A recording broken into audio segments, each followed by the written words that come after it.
the University of Maryland, College Park, where I met my wife and got tremendous opportunities as an undergraduate student here, and now thrilled to get to play a role as we really take our rightful place as a catalyst, as an even greater catalyst for the economy of our state, our county, and Prince George's County, and College Park, and the new greater College Park. So before I bring the great president of our University of Maryland, Wallace Loh, up, I really wanted to just say thank you for each and every one of you who are here. As I look around the room, so many people played sometimes small, sometimes large roles in seeing this become a reality. And I just want to say thank you to everyone in this room. I want to give a couple of special thank yous to a couple people who are not speaking today but played tremendous roles.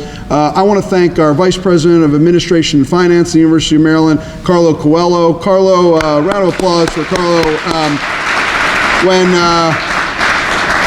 When we took this crazy idea of transforming Terrapin Traders, our Barnes & Noble book warehouse, and some other functions here into a catalyst for the economy of our region, state, county, Carlo made it happen. And Carlo, thank you. I want to thank our Vice President for Research, Pat O'Shea, who is here. Pat, thank you for your leadership in so many of these.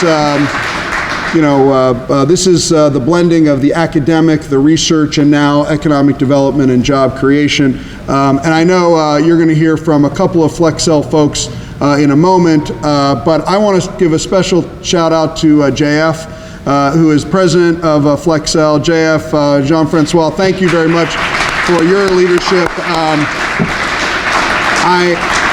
I remember watching your face very intently as we walked through this site that looked a little bit different than it does today, as JF was trying to picture what this could look like and if it could work to add jobs and actually manufacture flexible batteries. And the fact that you stuck with us and made it happen, so thank you very, very, very much. This is really a story about, in my mind, how things are supposed to work. You have some brilliant faculty coming up with a great idea. You wrap around all of the resources of entrepreneurship, great students as interns who become employees. They raise money and are ready to add jobs, and we work together as the university, as Prince George's County, and as the state of Maryland to put together a package so that they grow and thrive and add jobs here in Maryland. This is the way it's supposed to work, and I would suggest that we are just getting started. So again, thank you very much. And lastly, for those of you who haven't been to College Park in a while, you see a lot of tower cranes. This is a part of the Greater College Park Initiative, which blends the dynamic academic spaces that we know the University of Maryland has and has always had. We blend that with the new vibrant downtown community that you can see up and down Baltimore Avenue and other places in Greater College Park. And we now blend that with this dynamic public-private research enterprise, which is creating lots of jobs in both the public, private, nonprofit sectors. You can see that we're building out our innovation district anchored by our Four Diamond Hotel, the hotel at College Park, which will open in less than a year with 43,000 square feet of flexible ballroom spaces, 4 great restaurants, Elizabeth Arden Red Door Spa. This will be the nicest conference center hotel between Baltimore and Washington, and it'll help anchor the innovation district. We see a lot of activity in the research park at M Square and around the metro station, and this is a very important location to help bring all of that together. So thank you again, and without further ado, as I bring up Wallace Loh, the President of the University of Maryland, let me just assure you that this is happening because of his vision for creating the great university town and making sure that we are filled with lots of job opportunities that help strengthen our economy and help strengthen the experience for our students and faculty. Dr. Loh.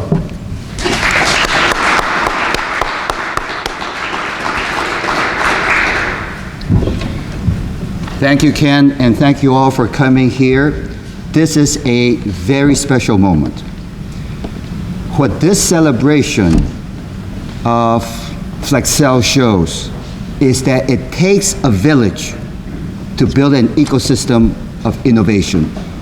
So in addition to all the people that Ken has already identified, I also want to express, first of all, my profound appreciation to the CEO of FlexEl, Bob Parker. If you saw, at the entrance to this facility, there is a statement that he wrote that I think is absolutely inspiring. It almost brought tears to my eyes when I read it. That FlexEl was born at the University of Maryland, nurtured by the University of Maryland, and is now thriving because of the partnership with the University of Maryland. He is a true Terp. And as a consequence, I have designated him an honorary Terp by giving him a turtle pin, which you're not worrying, Bob. That's okay, that's all right. It takes a village, and I remember you had just arrived within days when you came rushing to my office and said, FlexEl is leaving. I said, what in the world is FlexEl? Well, I just learned, because you know, I'm not a techie, and Gayatri, who is a techie, where is Gayatri? She explained to me, Bob, I don't know if this is correct. I said, how can you have a flexible battery? I thought batteries came in hard cylinders. And she said, it is like spreading peanut butter on bread. Well, that captures it. Is that what you do? I mean, I wish it was that easy. Well, for people like me, it has to be explained in very easy ways, and I get it. And that's why I'm going to say this is an incredible company that makes incredible peanut butter to be spread on bread that will improve better the human condition. And of course, right after you came to me, you went to talk to Rashawn Baker, our county executive. You went to talk to the Secretary of Commerce, Mike Gill. Sorry, I had an Alzheimer's moment here. Thank you so much for your support. Not just for this project, but also for the creation of an innovation ecosystem around the university. So let me just conclude by saying this. This is not the beginning. This is the beginning, and there is much more to come. Thank you all for your support.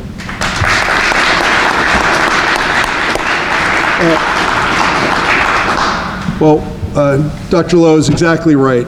Within a few days of my having the opportunity to be here, I actually see my friend Craig Dye, who walked in. Craig Dye came to see me, who works at MTech Ventures in the University of Maryland, said, we've got this great company, is in our tap building facility, but they're considering moving to another state that I will not mention here today because they really, don't need to be mentioned. They have a term sheet on their desk. They've got offers from that other state, and we quickly went into overdrive. And Bob gave us a chance that if we could meet the economic package and find a site that worked for his team, the team here, to be able to grow and thrive and manufacture batteries, not just today, but into the future, that he would consider growing and thriving here in College Park, where he wanted to grow and thrive because of the fact that this company was born and nurtured here at the University of Maryland. One of the first calls we made was to the newly confirmed Secretary of, at the time, DBED, now Commerce, Mike Gill, and I said, hey Mike, I got the first one for you that you're going to jump into action. We need your help to keep this great company here in the great state of Maryland. And you and your team, Greg and the whole team, really jumped in together with Prince George's County, who I'll talk about next. But so let me bring up Secretary of Commerce Mike Gill and really thank you for your partnership in making this a reality.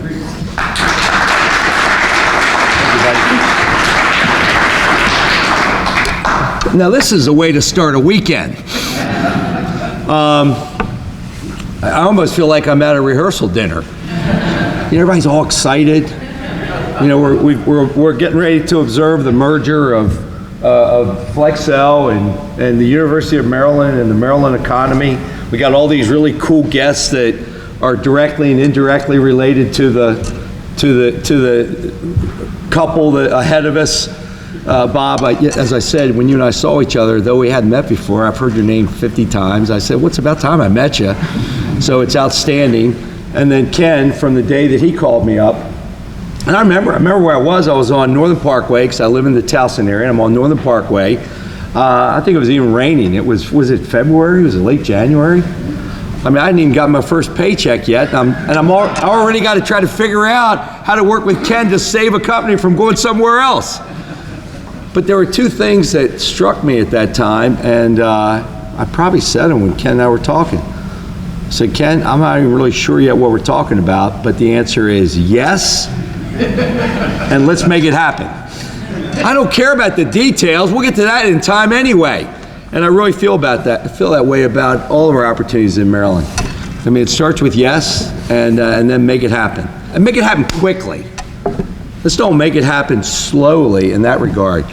But there are a lot of people, and I'm sure everyone's going to be recognized before the day ends. And Wallace, I love it. You've been as excited about this new couple as anyone. You know, it's like you're the father of the bride. And if you don't have the CEO of UMD on board, then it's really hard to get to where you need to get to. So thank you, Wallace. Thank you for moving Maryland forward on the innovation front. Couple real quick thoughts.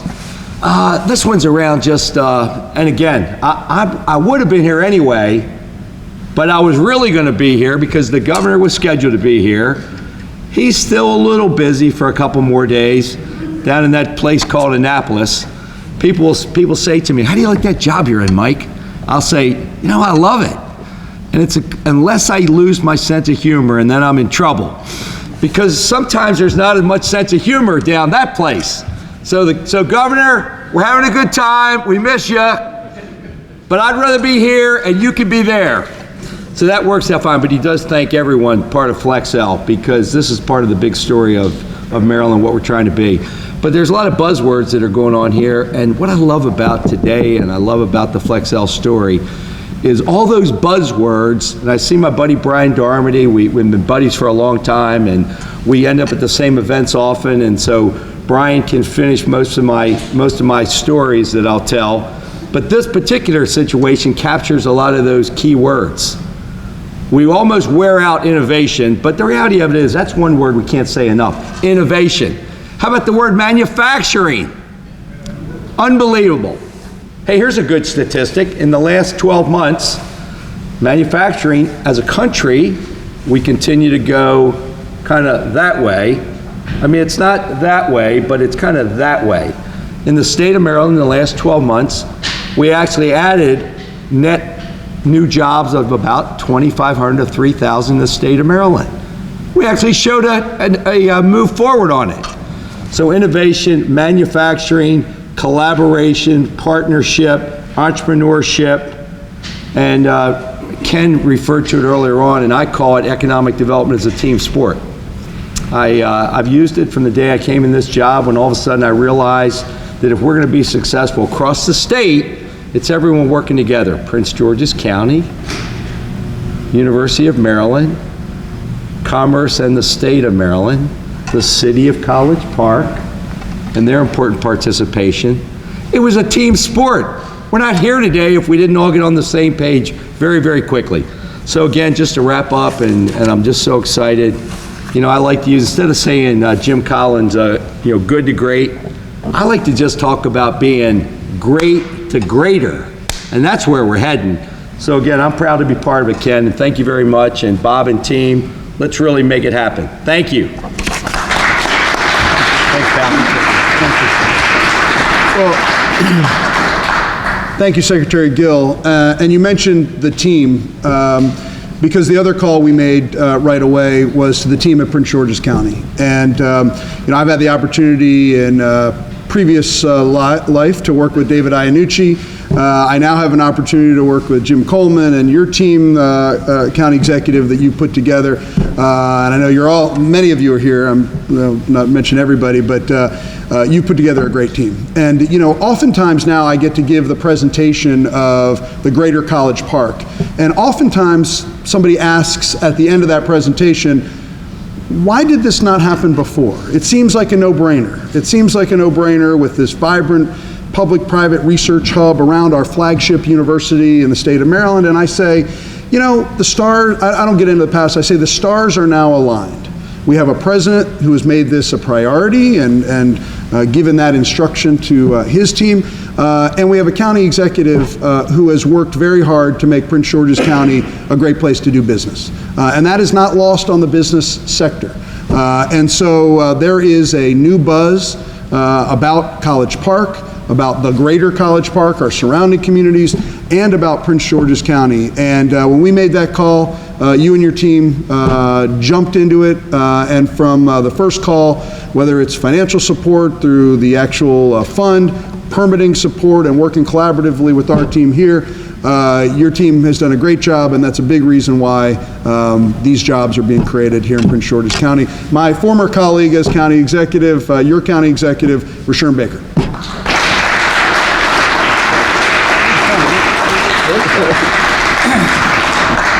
You know, the only thing I hate about Ken is, you know, he's gotten to this point where he does not wear a tie at all. You know, and I wanted to pull that off today, but, you know, I just don't look as good as he does.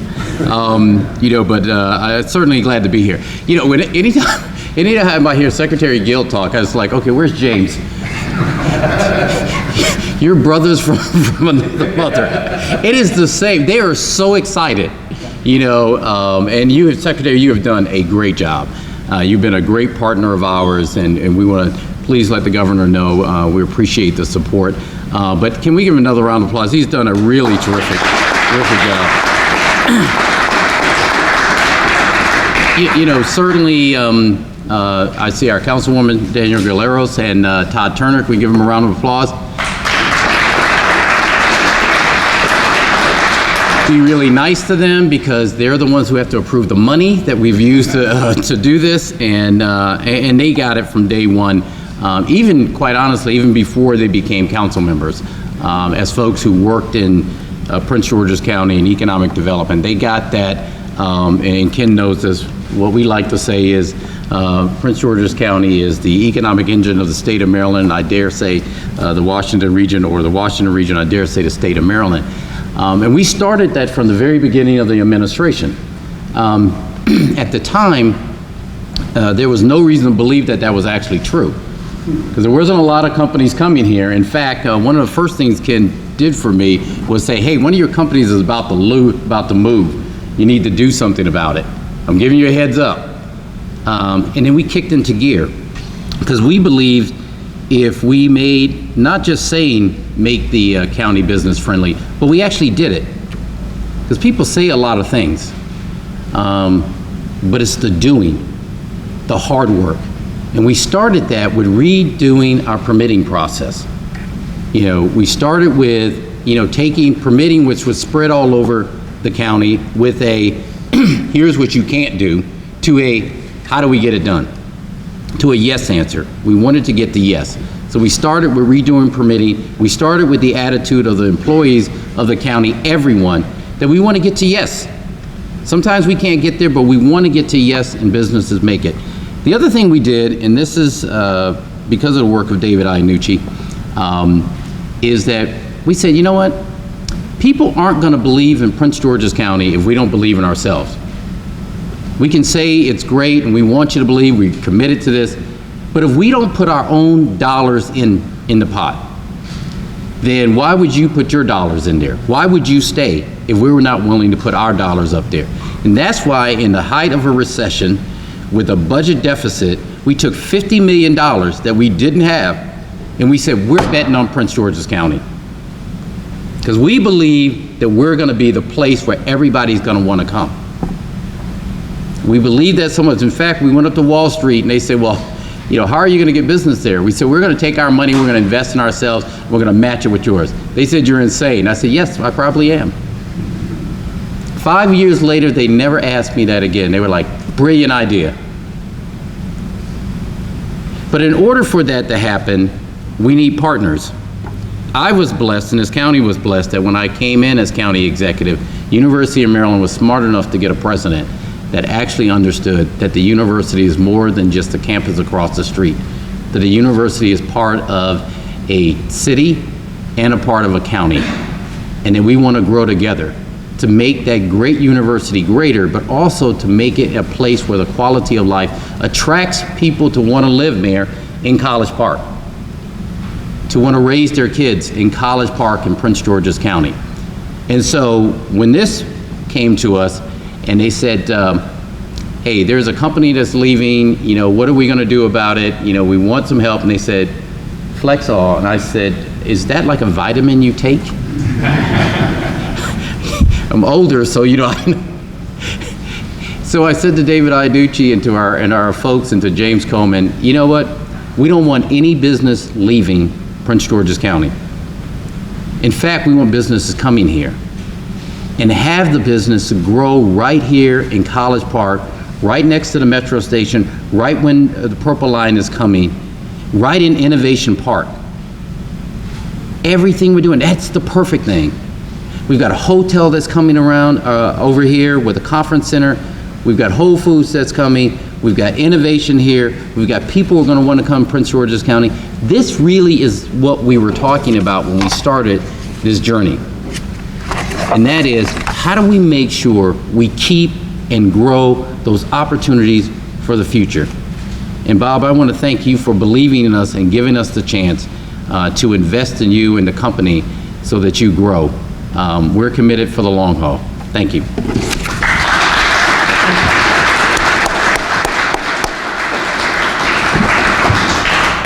County Executive, thank you very much for your comments and your leadership. Before I bring up the next speaker, I also see this is a team sport and a lot of government affairs work and relations. So I see Ross Stern, who runs our government affairs shop. Ross, thank you for your leadership as well. Between the state, the county, and local. County Executive mentioned the County Council. As someone who also served on the County Council, I understand how important that partnership is, and you've got a great council, and the importance of having your County Council on board, not just to approve the economic incentives, but from a land use policy, understanding that from a land use policy, you got to have an economic development plan and a real estate plan that work together so you have the kind of product. If we didn't have the product, we couldn't be filling this with this Job Creation Center. So from the day I started, the County Council member representing this area, Danielle Glaros, was on the same page, got what we were trying to do, and has just been a tremendous partner. And so I'd ask Danielle to come up, and as she does, I want to recognize, as County Executive did, Todd Turner, who represents the district adjacent, but we're all in this together, and as we create this economic ecosystem, we're already seeing a company that started in one of our incubators just moved up to Beltsville. You're just going to see more and more of that as companies grow and thrive here, they will begin to move and grow into other places in Prince George's County. So we're all in this together. So Todd, thank you for your leadership. And Danielle, come on up and bring us some greetings from your district. Sure. Well, first of all, thank you all for being here today. And I did want to recognize Councilmember Todd Turner, who's here. He represents Greenbelt and Bowie. So for anyone who's been following the FBI, the future, one of possible locations would be in his district, and he has amazing assets in his community, NASA Goddard, and tremendous technology assets throughout his entire district. But I also really want to pause and speak a little bit actually about Ken Ullman for a moment, because Ken mentioned that the stars are aligned here in Prince George's County and College Park.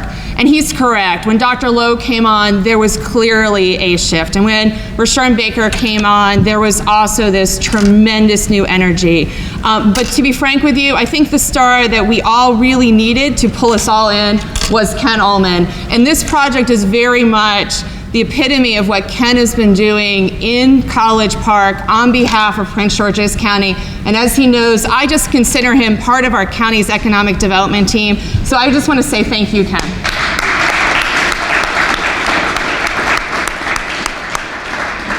And I also want to thank Bob. Bob, you could have chosen to move your company anywhere. You decided to invest here and stay here in Prince George's County, which I call home. You happen to be about a mile from where I live.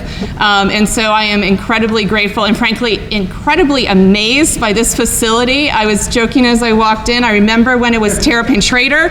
I think I have bought a few old filing cabinets here, maybe a desk or two over the years. So it's pretty remarkable to set forth into space and to see how it's going to be retrofitted. And I understand we have even more space still available at Terrapin Trader for other entities. And so I'm incredibly excited that soon you might have a new neighbor as well. So that would be wonderful. As I think was already mentioned, today is about FlexEl and this innovative battery, flexible battery that they've designed. But for the county, this is also really part of a deliberative effort that's been going on for quite a while to recognize our tremendous assets, everything from the University of Maryland to Bowie State to NASA Goddard to Andrews Air Force Base. And it is also about a purposeful effort here in the city, at the university, and the county together to grow our local startups and spur innovation right here in College Park. In the near future, the county and the state is going to establish a RISE zone. In fact, it was just in council committee yesterday. The RISE zone will create additional property tax incentives for businesses, especially high technology businesses right here in College Park and right at the metro station. We're in discussion about future high-quality flex office space so that we can see more companies like this expand here in the College Park, Riverdale Park area. The metro station, as the county executive mentioned, this is actually, frankly, a phenomenal week for the county. On Wednesday, we had the announcement with the Board of Public Works. The Purple Line will run right on Paint Branch Parkway, the roadway that you took in, and employees here will be able to just quickly walk to that metro station. And yes, there will be a Whole Foods opening pretty soon, likely in the fall. And so the success of the work happening here in College Park, but those of our neighbor jurisdictions like Hyattsville, elsewhere in Baltimore Avenue, are truly creating a ripple effect in this community. And I have seen it firsthand. One of our communities that's just adjacent to here, actually on the other side of Kenilworth Avenue, was a foreclosure hotspot just a few years ago. And today we're selling new homes there for $350,000. And it's happening because of the work that is happening right here in the county, right here in College Park. And so yes, there is tremendous momentum in Prince George's County, and this is just the beginning. So what I like to say is if you're a fearless Maryland alum like David Hillman, whose hotel we're going to top off, I believe, next week, and Scott Plank, who's announced his investment here, or you're a startup like FlexEl, know that the county, the city, the university, we're absolutely united and welcome your fearless ideas here in Prince George's County.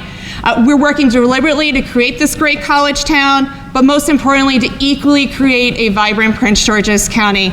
And this initiative here today is just part of the trend. So thank you again, Bob, for your investment here, and thank you all for the teamwork that has really gotten us to this place, and thank you, Ken. That was really, really great.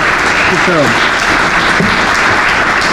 Now we know the citizens of this area are incredibly wise to elect a county council member like Danielle. So Danielle, thank you for your leadership. Another round of applause. What a great, inspiring words. Even got me fired up, which is pretty easy, actually. Next, I want to bring up, we talk about the team sport. The City of College Park has been a great partner. They have a newly elected mayor a few months ago. So new that we need to update our Greater College Park video because it has your predecessor in it, and we're doing that. But let me bring up Mayor Patrick Wojahn and just ask you to say a few words, and as you come up, to thank you for your leadership, your partnership. He is almost as excited, maybe even as excited, as we are every day that we're bringing these new initiatives to College Park. Thank you. Come on. Thanks, Ken. It's really great to be here today. I'm just thinking it's amazing what you can do in a warehouse, especially a warehouse that used to be a marketplace for used office furniture. And I'm really excited to see this happening here. I mean, you just think about it. You get the right ingredients together. I'm going to harken back to my days in the Boy Scouts and talk about what it takes to build a fire. In order to have a fire, you need three components. You need the fuel, and we have the fuel with the research and the intelligence and the mind trust that we have with the University of Maryland. you need the spark. You need something to get it going, and we have the spark with people like Bob who are willing to bring, and the FlexEl people who are willing to bring great ideas and make it happen. And then you need the oxygen, and the oxygen is what we are working on bringing to the fire. To make it, to keep those flames going and to build it up. And I got to say, with partners like Secretary Gill and the state of Maryland and the county executive Baker and our county council members Danielle and Todd and the University of Maryland, we are not just bringing oxygen into this fire. We're taking one of those big blowers and we're pushing it and getting the oxygen pointed directly at that fire to make sure that the flames are going up to the sky. And that's how we end up with places like FlexEl staying here in College Park instead of going to other places, making sure that we provide a steady stream of oxygen. And it's not just FlexEl. I mean, to see all the things that are going on in College Park right now. We have here David Engel, who's with the Startup Village, and they have maybe I think a dozen new businesses that are starting up, and some amazing new ideas. We have this weekend going on here in College Park. This organization called BitCamp is doing a 36-hour hackathon where there's going to be dozens of teams of students from the University of Maryland that are working on creating new programs, new software that could serve private enterprises, as well as for the first time this year, the city of College Park is going to be participating in it, and we're encouraging the students there to develop an app or a software program that will serve the residents of College Park. That could become software to serve for future generations. It's amazing what's happening here in College Park, and it is a partnership. We couldn't do it with all the people that we have working together with us. I want to acknowledge one other person who's in the audience here, Mayor Len Carey from University Park, and we're working closely together with the other municipalities in the region to foster this innovation. They're part of creating the oxygen as well. So thank you all for coming today. I'm really looking forward to the tour. I was checking out that dummy over there. I guess we're going to get a demo there in a little while to see what these batteries do. So thanks again. Thank you, Ken.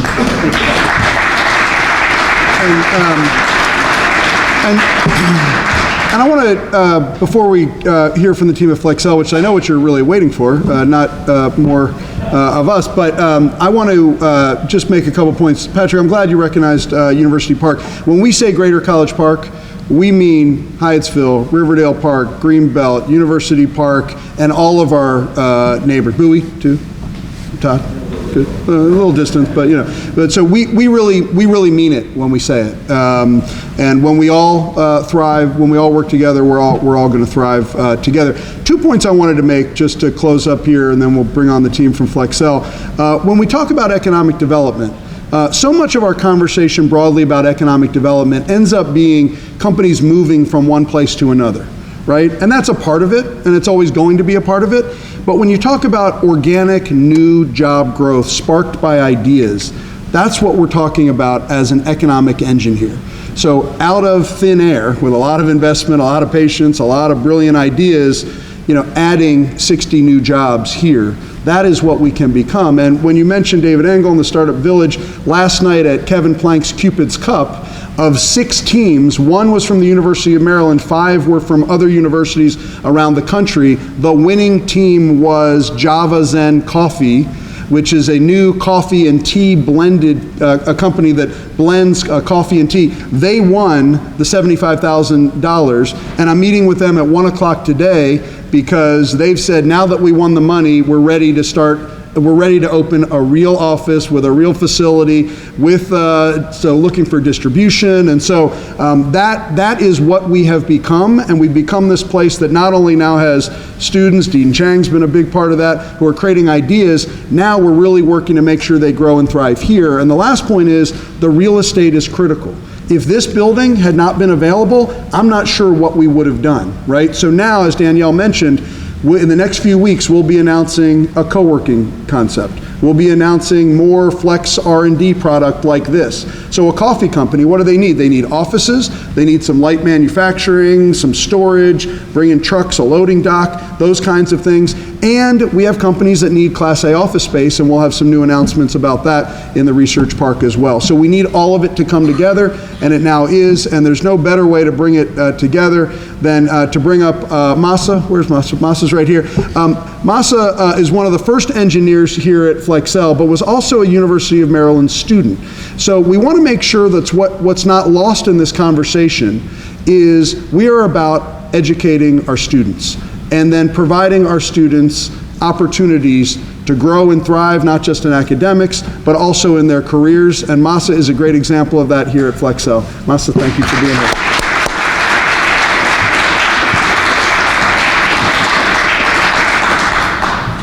I have learned that they make these podiums for taller people, so hopefully you see me. It is a great honor for me to be standing here in front of you all in this beautiful facility and telling you the story of FlexEl and, of course, my role in it.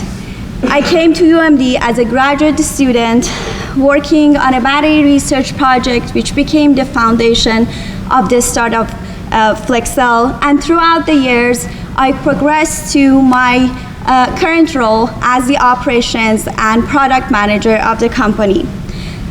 I can tell you for sure that FlexEl has come a long way since we started at the A.W. Williams building with a small table, another engineer, couple of professors working on a research project.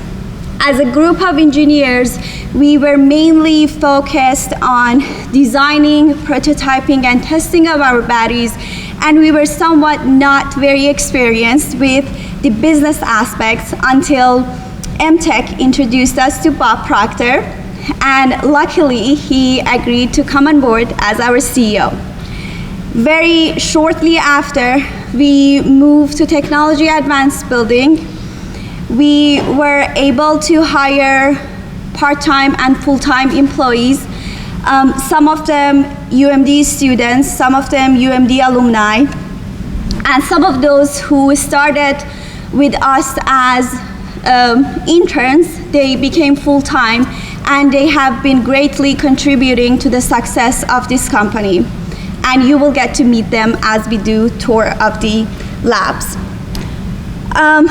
Additionally, UMD has been a great partner to us by allowing us to have access to high-tech equipment, analytical equipment, and which has helped us to pitch our prospects, to mature our technology, and to capture more customers.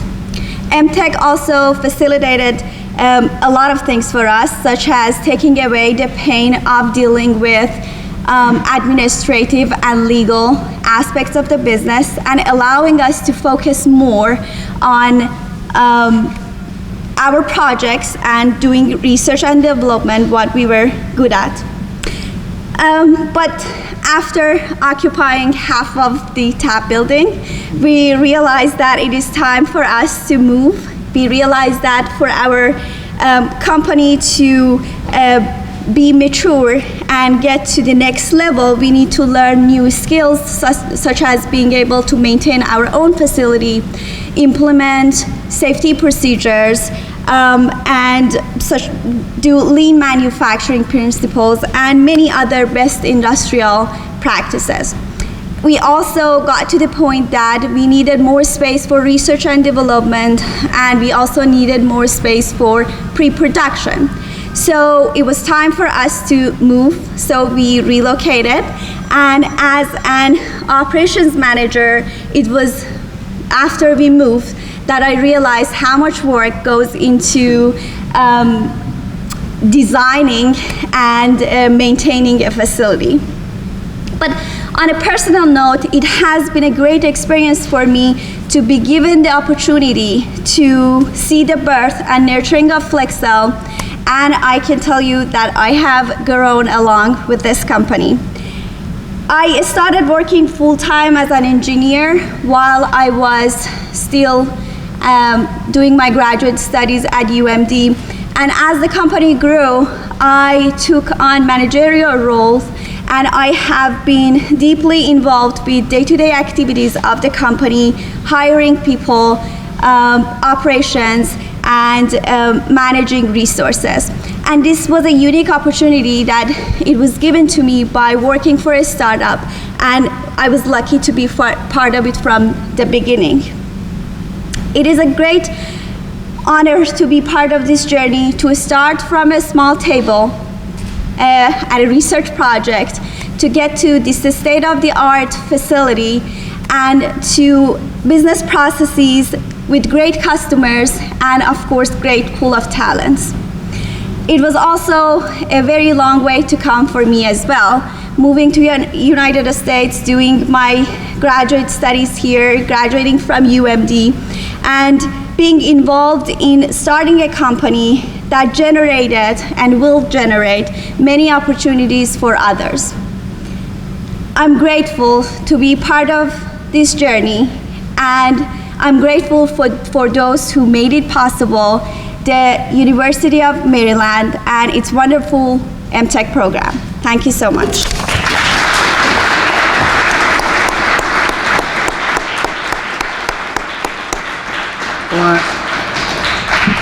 Great job, Masa. And when I mentioned the look on JF's face when we walked through this facility, I should also mention the look on your face as we walk through this facility as well, because the two of them, we've come a long way. So thank you for your partnership. Carlo's laughing because he knows all of the meetings and conversations where we had to paint the picture of how this could turn into this facility, and we did it together, so thank you. Next, the reason why we're here above all the elected officials and all the conversations is because Bob Proctor, the CEO of FlexEl, believed that it was the right decision to stay and grow and thrive at the end of the day for his company. Right? Despite all the other conversations, he believed that this was the right place that gave FlexEl the best chance to grow and thrive as a job-creating entity, as an entity solving challenges of manufacturing around the globe here in College Park. Bob and I spent a lot of emails, a lot of phone calls. We make it look easy now. There was a lot of work that went into this, and Bob, thank you for your patience and your commitment to the University of Maryland and to College Park, Prince George's County, and the state of Maryland. Bob Proctor.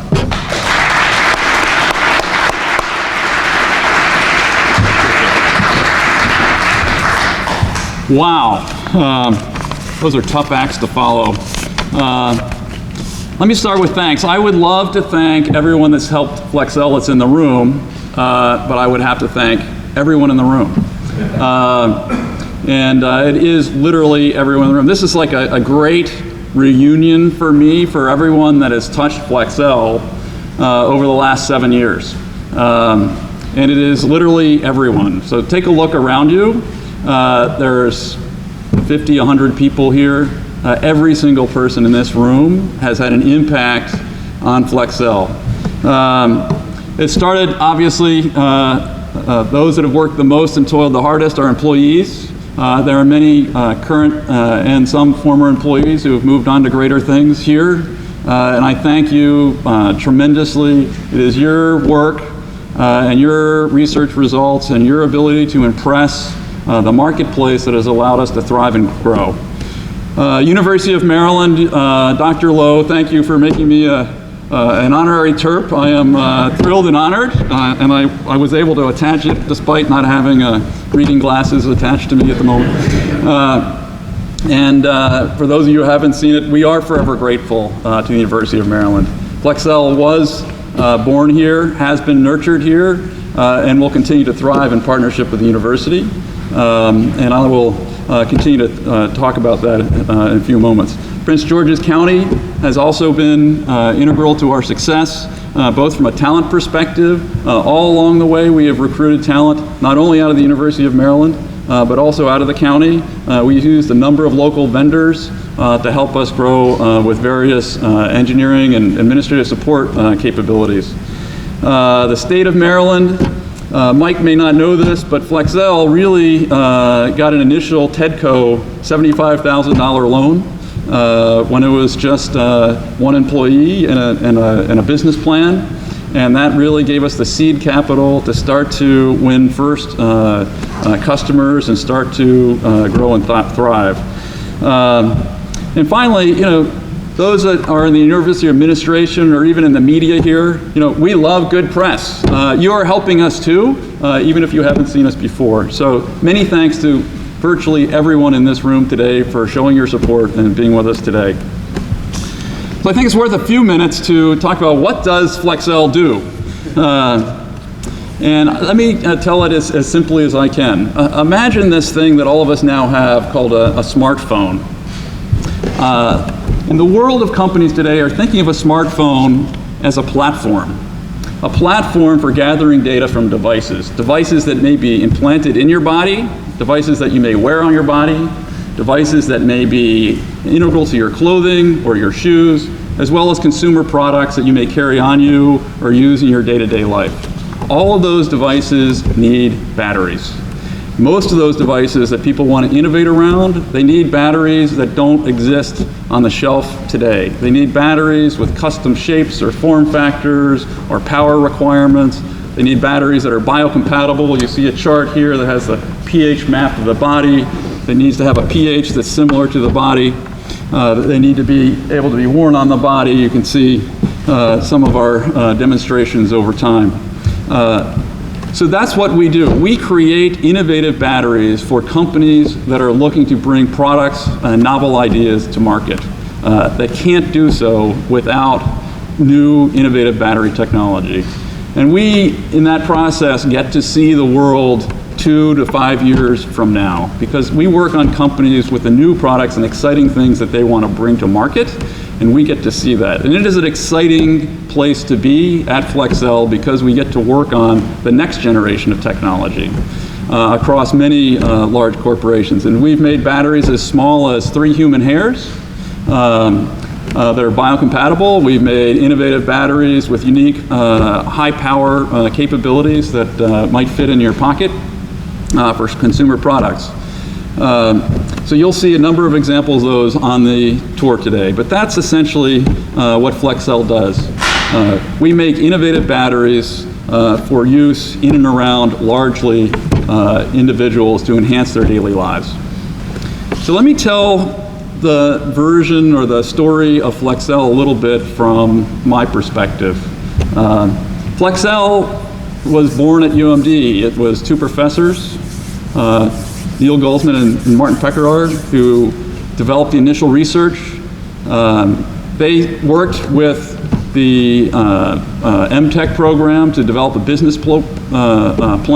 That plan was featured at the business plan competition. I happened to be at the business plan competition, poking around for something to do. Got pretty excited about the technology. We ended up working with the Technology Advancement Program to have a facility. Masa mentioned, the FlexEl started on, she didn't say her desk, but on her desk, I believe, or Zainab's desk. She's also with her back there. And the company could have fit on this podium. And when we moved to the TAP building, we have a picture of this somewhere, we put the entire company's assets on a milk cart, and we wheeled it across the parking lot into the TAP building. And I remember saying, we have to take a picture of this moment because we're going to be a great company someday. And from there, we leveraged a number of university resources. The Legal Resource Center, we used the Dingman School to help us with pitching and raising money. The list goes on and on. I also need to mention Gayatri from the Tech Transfer Office.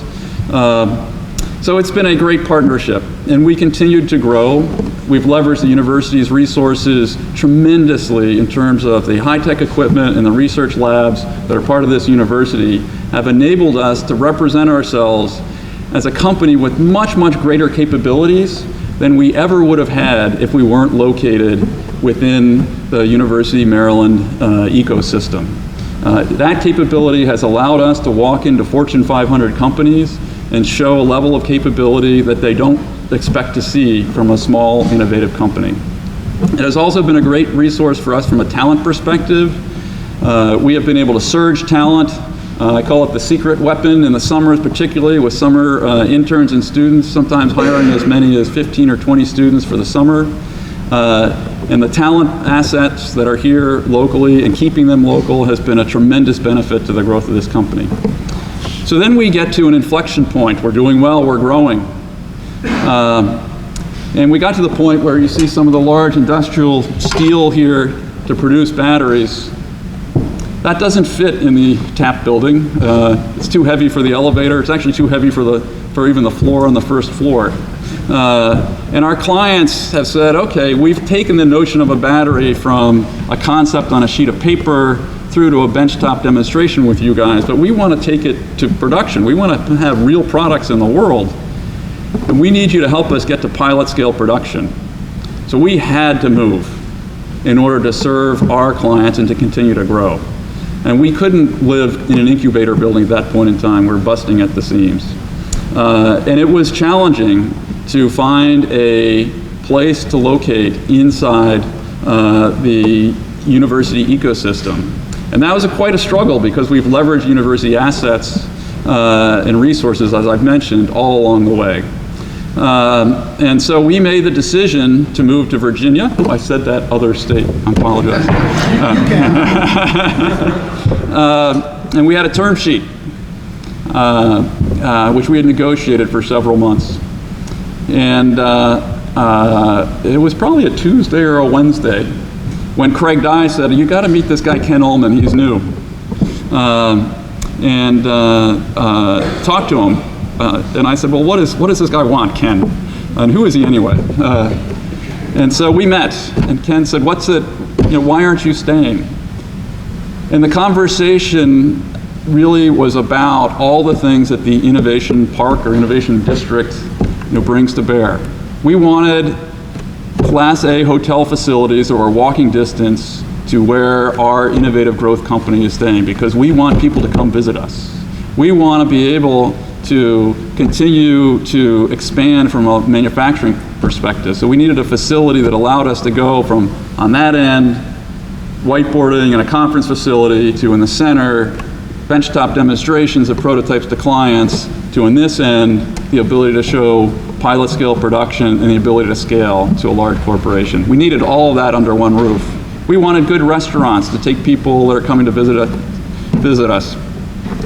All of that wrapped in a place that was convenient for workers from a metro perspective. And I'm thrilled that the Purple Line is coming in. It's fabulous to hear.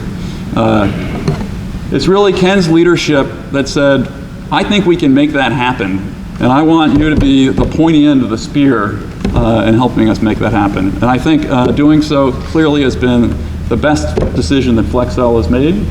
I am indebted, again, to everyone in this room, but I'd like to particularly call out a thanks to Ken for your leadership to making it happen. So thank you.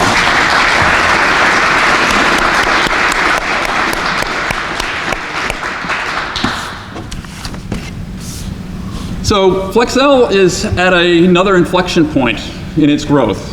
We have outgrown the TAP building. We're new in this facility, and we're excited for our next leg of growth.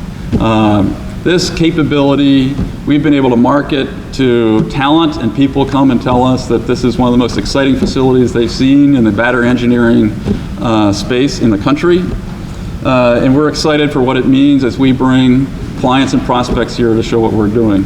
So to initiate the kickoff of this next phase of growth, I'm going to power up our friendly demo mannequin, George, as the official start of the next generation of FlexEl's growth. And I would like all of those that have spoken today to join me as I do that. I want to show you the city of College Park, the university, all of FlexEl staff, and all around us. So with great honor and many thanks, Mr. Baker. Right up there. Here comes George. George? Oh, is there a switch on the top of George? There you go.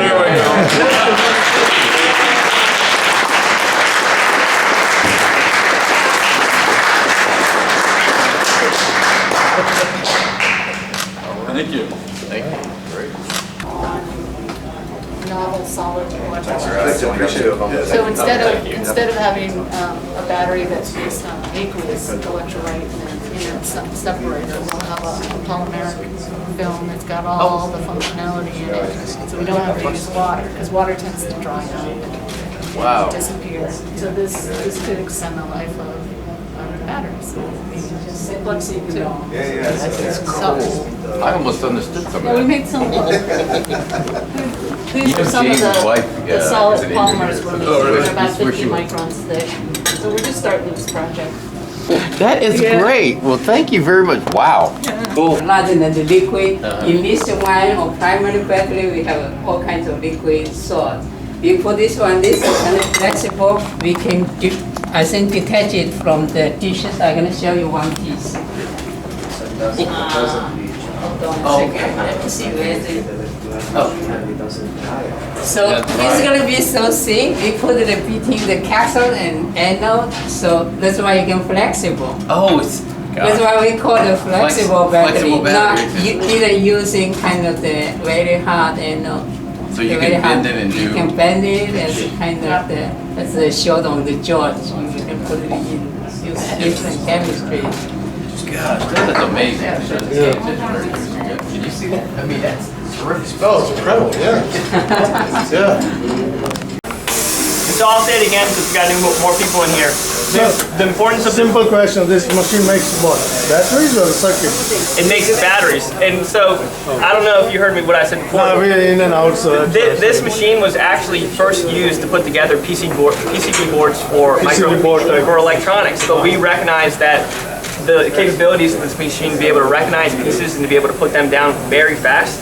And so we're picking up, not specifically this piece here, but this can pick up pieces as small as 1/5 of a millimeter, place hundreds of pieces in an hour. So we can really, once we have our process honed in, we can start making hundreds of batteries an hour. Wow. Yeah. So now they mention about very small batteries like hair or something. Yeah. What are they being used for?